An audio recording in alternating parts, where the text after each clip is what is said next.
Nashik TCS मधल्या धर्मांतर प्रकरणाने अवघ्या महाराष्ट्रामध्ये मोठी खळबळ उडवलेली। या प्रकरणातलं मास्टरमाइंड आणि गेल्या 45 दिवसांपासून नाशिक पोलिसांना गुंगारा देणारा निदा खानच्या मुसक्या अखेर पोलिसांनी आवळल्या आहेत। मात्र निदा खानच्या अटकेसोबतच मोठं धक्कादायक वळण या प्रकरणाला लागलंय। MIMने निदा खानची पाठराखण केली आहे। विशेष म्हणजे MIM नगरसेवक आणि जलील यांचे निकटवर्तीय मतीन पटेल यांनी निदा खानला आश्रय दिल्याचं उघड झालं। तर MIMचे माजी आमदार इम्तियाज जलील यांनीही निदा खानच्या समर्थनार्थ भूमिका घेतली। निदाला एखाद्या दहशतवाद्यासारखं वागवलं जात आहे असं म्हणत जलील यांनी पाठराखण केली। तर चौकशी दरम्यान निदा खानला आपण घरात लपवल्याचं अखेर मतीन पटेल यांनी कबूल केलंय। यानंतर नारेगावच्या कौसर पार्कमधील घरावर पोलिसांनी पाळत ठेवत रात्री 11 वाजता निदा खानला अटक केली। मतीन पटेलला सह आरोपी करण्यात आले, त्यामुळे राजकीय आरोप प्रत्यारोपांना होत आलाय। तर MIMचा या संपूर्ण प्रकरणात नेमका काय आणि किती रोल आहे पाहणं महत्त्वाचं आहे।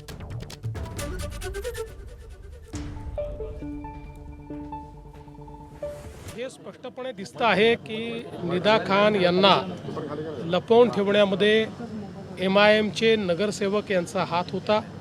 त्यांच्या पाठीमागे कोण कोण होतं हे देखील शोधून काढलं जाईल। अशा प्रकारे कन्व्हर्जन रॅकेटमध्ये ते इन्व्हॉल्ड आहेत का, कन्व्हर्जन रॅकेटला ते मदत करतायत का, त्यांचा आशीर्वाद त्याला आहे काय, सगळं शोधलं जाईल। तर MIMच्या इम्तियाज जलील यांनी निदा खानला पाठीशी घालत लंगडच समर्थनच केलंय। बघूया। या मुलीच्या नावाने NBW निघालेला आहे का, नॉन बेलेबल वॉलेट? एक सेकंड, मतलब लुकआउट नोटीस निघालेली आहे का त्याच्या नावाने? आतापर्यंत काय आहे? फक्त आरोप आहे ना? फक्त आरोप आहे का नाही आहे? म्हणजे इतकं गंभीर असलं असतं की तिने काही मर्डर केली असती, तिला काही टेररिस्ट ॲक्टिव्हिटीजमध्ये ॲक्ट होतं, त्याचा काही संबंध होतो, तर पोलिसांनी स्वतः NBW रिलीज केलं असतं।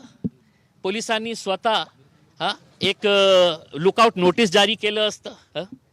एक FIR मध्ये तिचं नाव आलेलं आहे आणि त्या FIR मध्ये communal hatred, hurting religious sentiments.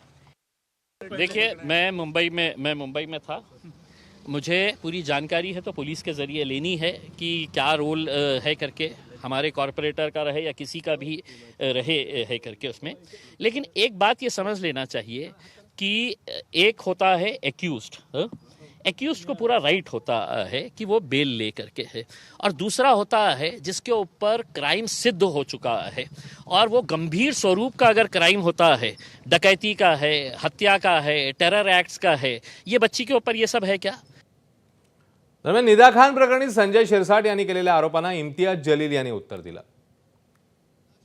Imtiaz Jaleel यांनी मागे सुद्धा त्या संदर्भामध्ये उघडपणे स्टेटमेंटही केले होते आणि एका अर्थानं पाठिंबा दर्शवला होता। धर्मांतर करणे, मुलींना फसवणे, हे सगळे प्रकार या MIMच्या महाशयाच्या नेतृत्वात होतात। काल जे काही पोलिसांनी धाड टाकून अटक केली, त्यांना सुद्धा माहिती की त्यांना सपोर्ट कोणी केला। मी खात्रीलायक सांगतो, खात्रीलायक, यामध्ये पूर्णपणे MIMचा हात होता। MIMने केलेला सपोर्ट आहे आणि त्याच्यामुळेच हे सगळं प्रकरण घडलेलं आहे। जे प्रश्न पोलिसांना मला विचारायचे आहे ते मला विचारतील ना, ते एका पालकमंत्र्याच्या मार्फत मी विचारणार आहे का? किंवा पालकमंत्री याच्या पोलिसांची वर्दी घालून बसलेले आहे तिथे की ते सगळं निर्णय घेणार आहे? म्हणजे पोलिसही आम्ही, अदालत भी आम्ही, निर्णयही आम्ही देणार आहे करके पालकमंत्री राजनीती करत असेल तर मला काय देणं घेणं?